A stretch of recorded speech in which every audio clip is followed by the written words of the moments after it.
Media Vietnam keder timnas Indonesia bakal tambah pemain naturalisasi berposisi striker.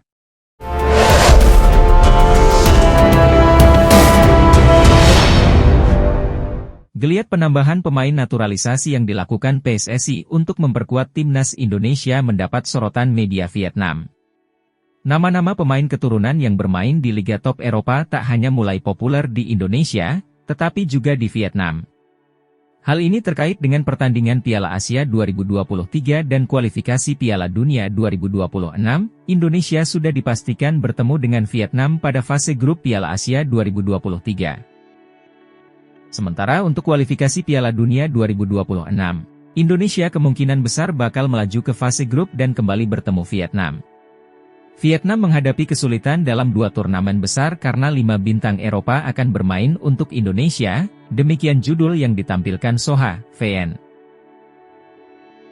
Soha menuliskan rekam jejak duel Indonesia versus Vietnam yang beberapa kali dimenangkan skuad Golden Star ketika diasuh Park Hang-seo. Kepergian Hang-seo yang kemudian digantikan Philippe Troussier kemudian diawali dengan 2 hasil yang kurang menggembirakan sehingga dianggap sebagai alarm kewaspadaan. Tingkat rivalitas antara kedua tim dalam waktu dekat mungkin berbeda karena keduanya mengalami banyak perubahan, tulis Soha.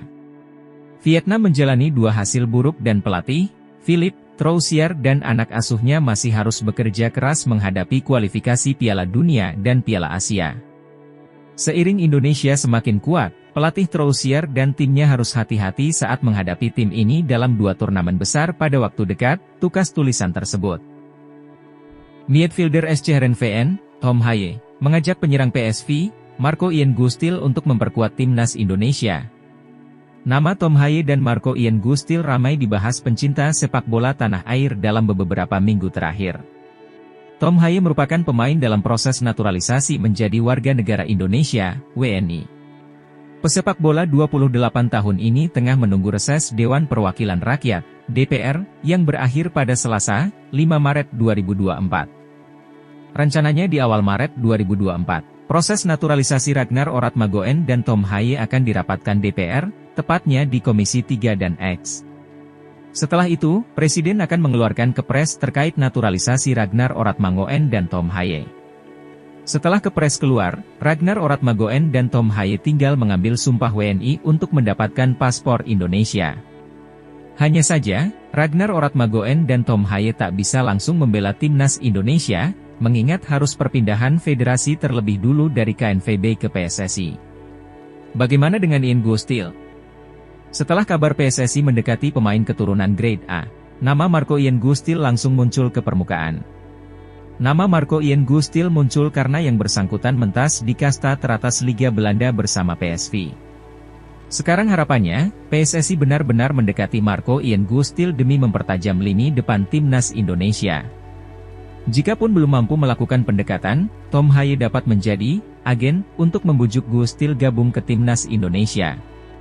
Sekadar diketahui, Tom Haye dan Marco-Ien Gustil merupakan sahabat lama, sekalipun usia keduanya terpaut 2 tahun. Baik Tom Haye dan Gustil sama-sama berstatus jebolan dari akademi di Belanda.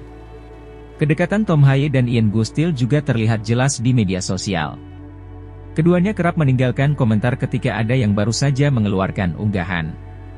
Jadi, apakah Tom Haye siap menjadi agen demi membawa Marco-Ien Gustil mendapatkan paspor Indonesia? Salah satu pemain keturunan yang diinginkan PSSI membela timnas Indonesia, Simon Osama akhirnya buka suara. Simon Osama akhirnya mengakui jika saat ini tengah dihubungi PSSI untuk membela timnas Indonesia. Penyerang 22 tahun tersebut mengonfirmasi saat diwawancarai oleh Roy Ricardo di channel YouTube KRTV beberapa waktu lalu. Mereka mengirimi surat bahwa saya dipanggil untuk main di timnas Indonesia, ujar Simon Osama. Dan sekarang saya dan agen sedang lihat dokumennya. Bagaimana semuanya bekerja untuk bermain di Indonesia.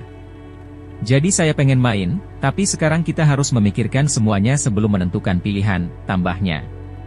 Saat ditanya Roy mengenai seberapa jauh proses agar Simon Osama bisa membela timnas Indonesia, pemain SC Heerenveen memberi penjelasan detail. Agen saya mencari tahu kabar benarnya di dokumen, jika memang semuanya benar kami bisa pergi lebih cepat, ujar Simon. Simon Osama mengaku masih terbuka dengan semua kemungkinan yang akan terjadi kepadanya. Ia juga menyatakan berminat untuk membela timnas Indonesia jika memang dibutuhkan. Jadi rencana saya terbuka, saya masih muda, 22 tahun, saya melakukan dengan baik. Di klub, saya belum tahu karir saya, ke depannya, ucapnya. Kita cuman menunggu melihat dokumen dan melihat apa yang terjadi, tetapi saya masih ingin main di Indonesia, pungkasnya. Striker keturunan, Yankuba Minteh mengungkapkan alasannya mengapa belum memilih untuk bela timnas Indonesia 100%, meski sudah menjalin kontak dengan PSSI. Yankuba Minteh merupakan satu pemain keturunan yang awalnya sempat masuk rekomendasi Shin Tae-yong. Penyerang berusia 19 tahun ini belak-belakan mengungkapkan alasannya belum 100% ingin membela timnas Indonesia. Bukannya sekarang saya sudah kontak dengan mereka, PSSI.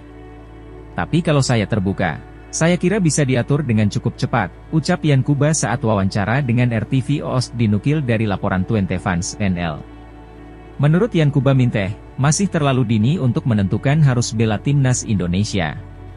Hal itu karena dirinya masih ingin fokus ke skuad Gambia, apalagi usianya terbilang masih sangat muda. Mungkin agak terlalu dini untuk menentukan pilihan ke Indonesia, tapi semuanya bisa terjadi dengan cepat, imbuh striker Feyenoord ini. Anda tidak tahu apa yang akan terjadi. Segalanya sesuatu bisa terjadi dengan cepat dan kami tidak ingin mengambil pilihan terlalu cepat, tegas pemain yang berusia 19 tahun ini. Lebih lanjut, Yankuba Minteh menegaskan akan fokus dengan perkembangan diri sendiri, terutama bersama Feyenoord. Saya ingin fokus ke klub terlebih dahulu, berkembang, bekerja keras agar bisa lebih baik lagi, tegas Yankuba saat ditemui wartawan dikutip dari TikTok Indonesia Mendunia. Bukan Martin Paes, kiper keturunan Cyrus Margono siap turun di laga timnas Indonesia versus timnas Vietnam di lanjutan kualifikasi Piala Dunia 2026 zona Asia pada 21 dan 26 Maret 2024. Menurut Cyrus Margono, ia selangkah lagi mendapatkan paspor Indonesia, sesuatu yang pernah disandangnya. Menurut staf ahli Kemenpora, Hamdan Hamedan, Cyrus Margono tidak menjalani proses naturalisasi layaknya Jordi Amat dan kawan-kawan. Berdasarkan peraturan pemerintah nomor 2 tahun 2007, Cyrus Margono bisa mendapatkan kembali kewarganegaraan Indonesia yang pernah dipegangnya. Sekadar diketahui, peraturan di atas mengatur tata cara memperoleh kehilangan, pembatalan, dan memperoleh kembali kewarganegaraan Republik Indonesia. Menurut Undang-Undang Republik Indonesia Nomor 12 Tahun 2006 tentang Kewarganegaraan Republik Indonesia Pasal 6, anak yang berkewarganegaraan ganda setelah berusia 18 tahun atau telah kawin, bisa memilih salah satu kewarganegaraan. Berhubung Cyrus Margono anak yang lahir dari kewarganegaraan ganda, Amerika Serikat dan Indonesia, ia bisa memilih salah satu negara. Singkatnya setelah melalui proses mendapatkan kewarganegaraan yang panjang alias sejak tahun lalu, Cyrus Margono selangkah lagi kembali mendapatkan paspor Indonesia. Di akun Instagramnya, Cyrus Margono tak sabar memperkuat timnas Indonesia. Ia bahkan sudah menyiapkan sepatu yang bertuliskan inisial namanya, CM93, dan bendera Indonesia.